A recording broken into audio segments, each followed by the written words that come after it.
ஆன்மநேய உயிர் உறவுகள் அனைவருக்கும் வணக்கம். உங்கள் ஒவ்வொருவரின் பாதங்களையும் வள்ளல் பெருமானின் பொற்பாதங்களாக போற்றி வணங்கி மகிழ்ந்து வணங்குகின்றேன். எல்லாம் செயல்கூடும் என் ஆணை அம்பலத்தே எல்லாம் வல்லான் தனையே ஏத்து. பாதி இரவில் எழுந்தருளி பாவியேனை எழுப்பி அருட்ஜோதியினை செலுத்தி என் உள்ளத்தே சூழ்ந்து கழந்து துலங்குகின்றாய்.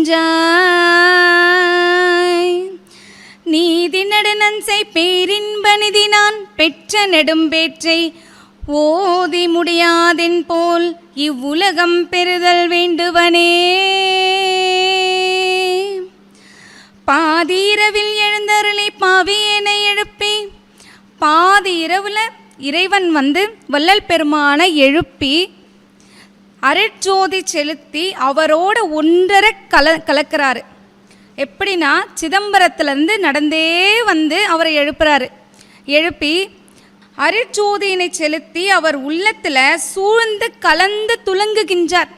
அதை அவர் என்ன சொல்கிறார்னா, நீதி நடனஞ்சை பேரின்ப நிதி நான் பெற்ற நெடும்பேற்றை ஓதி முடியாதென் போல் இவ்வுலகம் பெறுதல் வேண்டுவனே. நான் பெற்ற நெடும்பேற்றை ஓதி முடியாதென் போல் இவ்வுலகமும் பெற வேண்டும் என்று கூறுகின்றார் நம் வள்ளல் பெருமான்.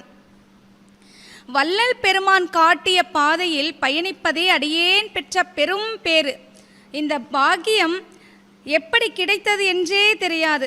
எந்த பிறவியில் விட்ட குறை தொட்ட குறை என்றும் தெரியாது. வள்ளல் பெருமானின் பாதையில் பயணிப்பதை பெரும் பேராக கருதுகின்றேன் அடியேன். அறம் பொருள் இன்பம் வீடு என்ற 4 வேதம் தமிழனுக்கு. அறத்தின் பால் பொருள் ஈட்டி, பொருளின் பால் இன்பம் அடைந்து, இன்பத்தின் பால் வீடு பேறு பெறுதல் வேண்டும். வீடு பேறு பெறுதல் என்றால் இறைத்தன்மை அடைவது என்று பொருள். நீயே இறைவனாகலாம் என்று நம் வள்ளல் பெருமான் கூறுகின்றார். நீயே இறைவனாகலாம் என்று நம் வள்ளல் பெருமான் கூறுகின்றார். அற்றார் அழிப்பசி தீர்த்தல் அஃதொருவன் பெற்றார் பொருள் வைப்புழி என்கிறார் நம் திருவள்ளுவர். அதாவது வறியவரின் கடும் பசியை போக்க வேண்டும். வறியவரின் கடும் பசியை போக்க வேண்டும். அற்றார் என்றால் பொருள் இல்லாதவர் என்று பெயர், வசதி இல்லாதவர் என்று பெயர். பொருள் இல்லாதவர்க்கு நம்மால் முடிந்த உதவிகளை செய்ய வேண்டும். அவரின் பசியை போக்க வேண்டும்.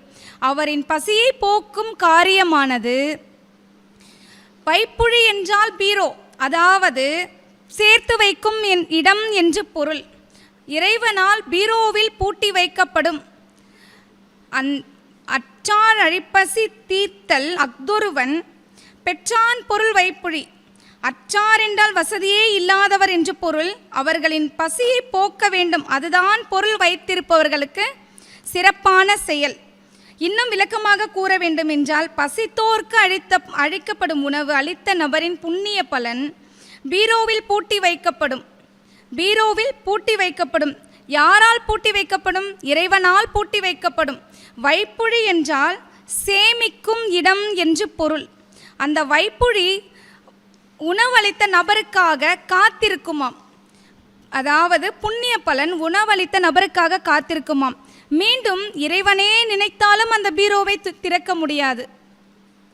அப்படி ஒரு புண்ணிய பலன் பசித்தார்க்கு உணவளிப்பது.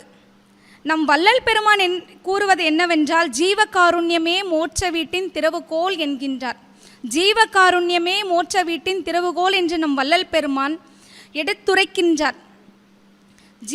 ஜீவகாருண்யம் உள்ள இடத்தில் அறிவும் அன்பும் உடனாக விளங்கும். அறிவும் அன்பும் உடனாக நின்றால் உபகார சக்திகள் நின்று விளங்கும். உபகார சக்திகள் விளங்கும் போது அனைத்து நன்மைகளும் உண்டாகும். அதே சமயம் ஜீவகாருண்யம் மறையும் பொழுது அறிவும் அன்பும் உடனாக மறையும். உபகார சக்திகள் உடன் சேர்ந்து மறையும்.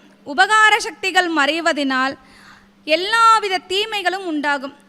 அது என்னங்க உபகார சக்தி? உபகார சக்தி என்றால் நம் அன்றாட தேவைப்படும் நம்முடன் பயணிக்கக்கூடிய பொருட்கள் என்று பெயர். உபகார சக்திகள் விளங்கும் பொழுது அனைத்து வித நன்மைகளும் உண்டாகும். ஜீவகாருண்யம் மறையும் பொழுது உபகார சக்திகளும் மறையும், அனைத்து வித தீமைகளும் உண்டாகும். அதனால்தான் நம் வள்ளல் பெருமான் ஜீவகாருண்யமே மோட்ச வீட்டின் திறவுகோல் என்று கூறுகின்றார். அனைத்து ஜீவன்கள் மேல் அன்பாக அன்பு காட்ட கூறுகின்றார் நம் வள்ளல் பெருமான். அதுவே இறை வழிபாடு என்று கூறுகின்றார். அறிவு விளங்கிய ஜீவர்களுக்கெல்லாம் ஜீவகாருண்யமே கடவுள் வழிபாடு என்று அறியப்படும் என்று நம் வள்ளல் பெருமான் அழுத்தம் திருத்தமாக கூறுகின்றார். 7 வகை பிணிகளான பசி, பிணி, கொலை, இச்சை, எளிமை, தாகம், பயம் இவைகளில் துன்பப்படுபவருக்கு நம்மால் முடிந்த நற்காரியம் செய்தல் வேண்டும். ஏனென்றால் இது சன்மார்க்க காலம். இது சமரச சுத்த சன்மார்க்க காலம் என்பதனால் நாம் தயா உள்ளத்தோடும் தாய் உள்ளத்தோடும் கருணை உள்ளத்தோடும் இந்த பணியை செய்ய வள்ளல் பெருமான் உள்ளிருந்த ஆக்கத்தையும் ஊக்கத்தையும் தந்து வழிநடத்துகிறார் என்ற சிந்தனையோடு ஜீவகாருண்ய வழியில் நம் பயணம் செய்தல் வேண்டும். நம் வள்ளல் பெருமான் இறைவனை எப்படி நினைக்க வேண்டும், துதிக்க வேண்டும் என்று கூறுகிறார் என்றால், நினைந்து நினைந்து உணர்ந்து உணர்ந்து நெகிழ்ந்து நெகிழ்ந்து அன்பே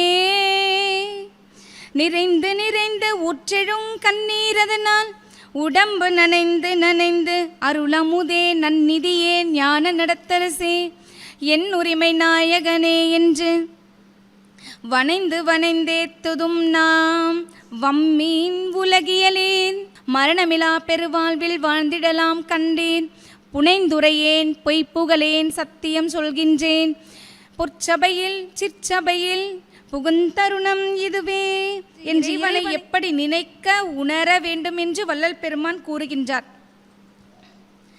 ஞாயிற்கடையேன் ஈயினும் எழுந்தேன் ஆயினும் அருளி அருட்பெருஞ்சோதி என்று நம் வள்ளல் பெருமான் அகல் வழியாக நமக்கு கூறுகின்றார். அதன்படி பெருமான் அடியேனையும் ஒரு பொருட்டாக கருதி சில பணிகளை கொடுத்துள்ளார் என்று அடியேன் கருதுகின்றேன். இப்பொழுது வள்ளலார் நமது குடில் அறக்கட்டளையில் மாணவர்களுக்கு இலவச டியூஷன், தற்கால கல்விக்கான டியூஷன் வகுப்பும் எடுக்கப்பட்டு வருகின்றது. திருக்குறள் வகுப்பு, அருட்பா வகுப்பு, தினசரி அன்னதானங்கள் நடந்து கொண்டிருக்கின்றது.